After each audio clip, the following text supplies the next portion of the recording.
at 1989 Yamaha pre-bug, Zuma vertical, whatever you want to call it. And we've noticed over the last couple of years that they're really notorious, especially the 89s, for having bad crank seals. The crank seals in these guys are, well, what does that make them? 29 years old or whatever. So you can see here, it should come out in video pretty good. Can you see it on there?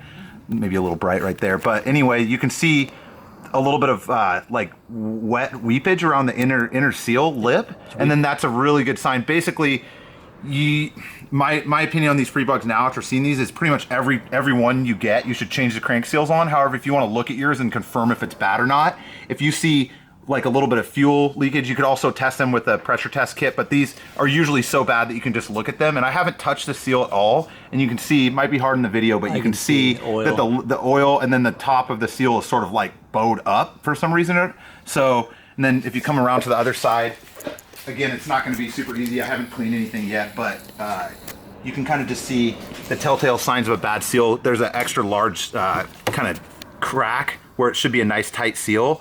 And you can also tell that they're original Yamaha seals. The original ones will be black seal material, and then this side, the Magneto side, will have like a sort of gold lip around it, metal lip on the seal itself. Super important. Every single 1989 pre-bug that I've ever done has had bad seals. Every single one. And this one wasn't really presenting itself, like I didn't really feel it too much driving it. However, I just wanted to look when I was doing transmission stuff. So if you want to check your seals, the variator side one's a lot easier to check because you don't have to pull the stator off or anything like that. You just take your variator off, and then the electric start stuff.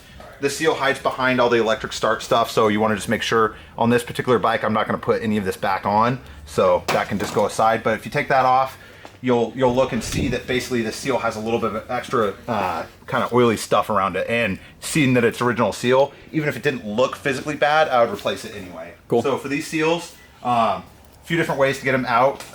This way is only recommended probably if you've done this before, because it's kind of easy to scratch it. But anyway, you get a kind of fine tip flathead screwdriver, get it behind the lip of that seal, and be careful, really careful not to scratch like the steel mating surface on the crank. You just want to kind of get it in between that seal lip, and then use this the starter edge right there to sort of just kind of work the seal out. And this one's so bad that it should come out pretty easily. And then work one side out, work the other side out, and it should just kind of pop out like that. And again, just making sure that the screwdriver doesn't go too far and scratch the aluminum case or scratch this boss that the seal rides on, because if you scratch it, then it's not going to seal ever, even with new seals. So just get that in there really nicely, kind of pry. If it stops moving, go to the other side or another spot. All right, so once you get enough of it so you can actually grab onto something, get some kind of pliers or whatever, something to grab it with.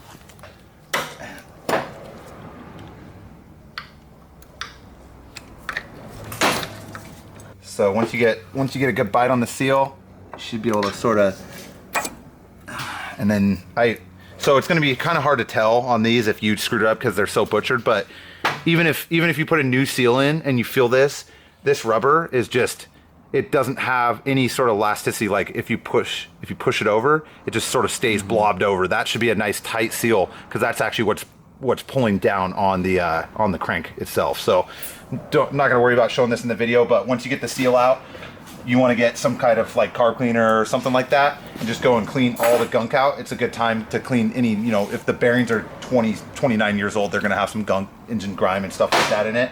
And then the other side is going to be quite a bit easier. This goes the same with Bug Eye Zuma. It's pretty much the same on the starter side and the same on this side. Bug Eyes, I don't think I've seen as many bad seals. However, it's always a good idea to replace your seals with any cylinder kit work or anything like that, since it's easy enough to do. Anyway, once you get your, pull the whole cooling stuff off, the fan and everything, pull your stator off with the right puller, get the, or your flywheel off, get the stator off. The stator's gonna have like this cover, this little gasket that seals off the area with the oil pump.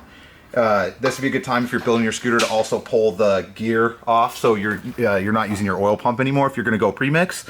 If you are going to go premix, you can just leave the physical pump in there to block this hole. Just pull the hoses off of it. Just don't install the plastic gear. That way there's no load. And then these are what I use for this side. Not everyone's going to have these, but they're little pliers with kind of little end grabbers on there. You see the end. So you don't need to use these. They just work really good. You can also use a pick with 90 degrees. Anything, basically this seal doesn't actually sit inside of a hole. It has a lip that sits on the outside, so it's much easier to get something like this and just like get the edges of this seal and just work it off. So again, these are like the best pliers ever for a lot of different stuff, but you can use 90-degree pick or anything like that. And then once you have this stuff done, again, I'm not going to show it because it's kind of a waste of a video. Just make sure you clean everything before you take the seal out. Because if I were to blast this right now, it's just going to blast all that dirty grease back into your bearings, which you don't want. And then from there, you can install new seals and be much happier. So everything's, again, everything's clean. Don't want to waste your guys' time and show you that, but clean as much of this surface area as you can. Again, carb cleaner, get a rag in there. You can use a little end of a screwdriver to wipe it off. Same with the other side. You want to make sure everything's clean where the seal mates on the outside and the inside. Get yourself a new set of seals. We like these Polini ones a lot, but we also have Melosi, and we have some other ones in stock too, I think, right? Where'd you buy these? Scooterswapshop.com. Yeah, so yeah. We sell these with bearings if you're doing a bottom end rebuild, or by themselves too. These are like a nice Phyton seal, plus they're purple, so it looks cool. Another trick too, and this might be obvious, but just so everyone knows, make sure when you're putting the seals on that you have pretty clean gloves. Like, don't clean everything off and then be touching your seals and stuff, because it'll get, you know, nasty stuff. If you want to go crazy, you can use a little bit of Honda Bond on the edge of the seal to seal the outside. I never really bother with that unless there's something where this surface area got scratched for some reason or something like that. So you get your seal.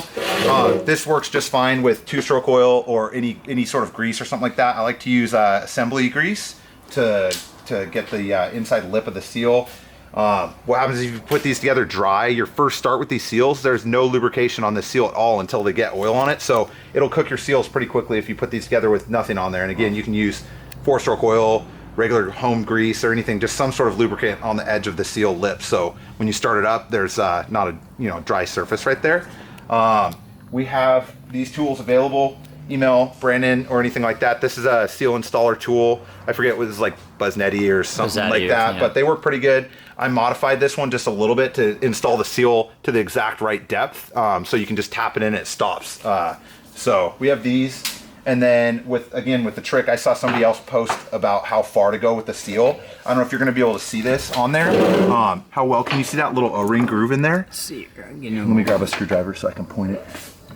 So there's this groove right there. This is, I don't know why they did this with Minarelli. This groove actually fits a giant C-clip. So if you put your seal in, you can put a C-clip in, and you can buy them if you want. There's not really a reason. These seals don't really blow out. However, they did design the case to take a C-clip for some reason. So I don't know why they didn't utilize it. You can use that as your depth gauge. So that seal, the top side of the seal, should be just flush with that. Like, imagine yourself putting in that C-clip and then basically having that C-clip hold the seal in. You don't want it any further, because then the seal will contact the bearing and then roast the inside of it or slow your motor down and do all kinds of weird stuff like that.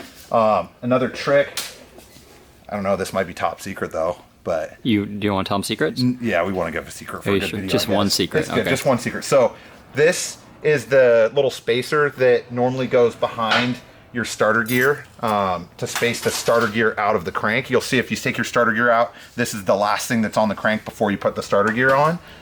If you clean this, get it nice and clean, and then basically install this from the front to the back in your new seal. Again, after getting some lubrication on that seal edge. So you install that on there.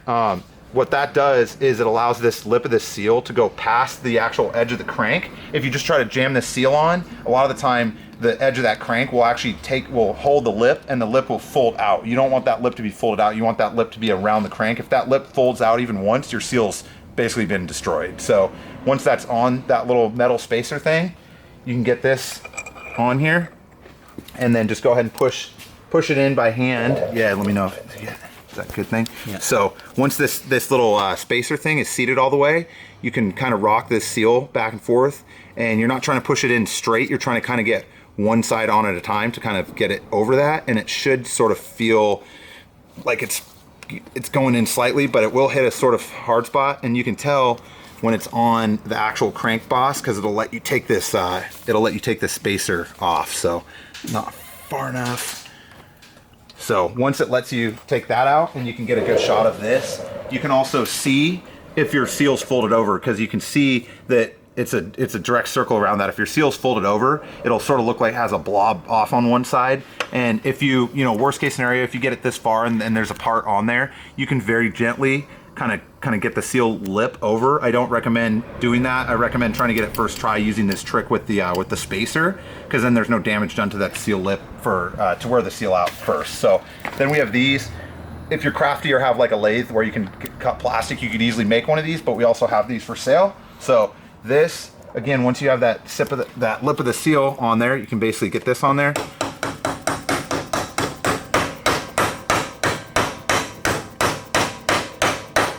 You can hear it bottom out all the way. And if you just confirm, you should be looking for that little gap that would hold a C-clip if Yamaha put one on there, and it should be even the whole way around. You want to make sure that the seal's been pressed in evenly. If you have it, you know, cocked to one side, it's going to put premature wear on the actual seal lip itself. So I always like to go in and then look. Another thing is, if you go to actually get that C-clip from like the hardware store, I forget what size it is, just measure it up.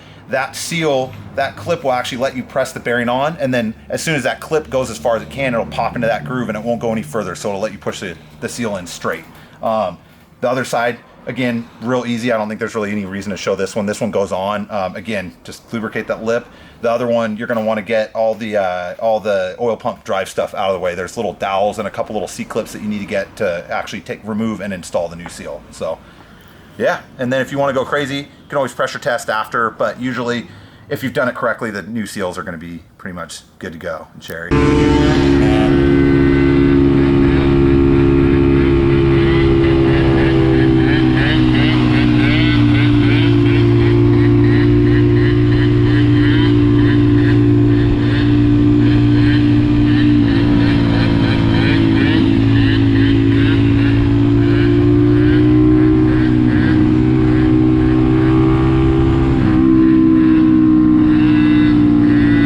This side, a little easier to take off, but again, get as much of this old grease as you can out, and then none of it, just make sure none of it's actually on the little mating surface that seal goes on.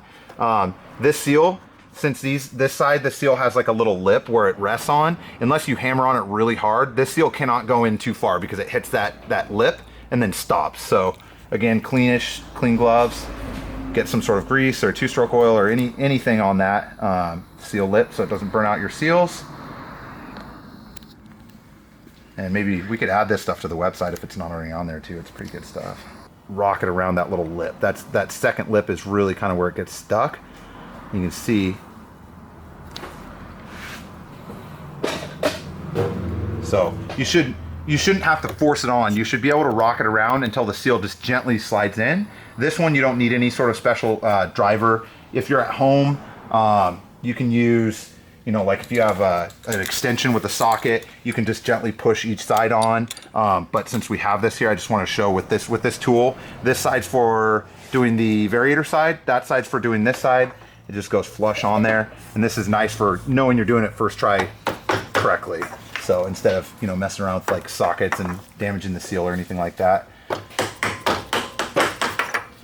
And then you just want to go through and then check that the top seated all the way, the bottom seated all the way. If it didn't, use that tool again, or you can always do something where you're just, if the top's the only spot that didn't go in all the way, just push it around. And again, with this one, this is all dirty still, but this side is pretty not prone to having really failures or anything. And they do have this thing, just remember you put this back on, this actually holds that seal from popping off. So from popping out, you mean? Popping out. Pop out. Yeah. So there you go, seals on pre-bug, where it's basically everyone that needs seals.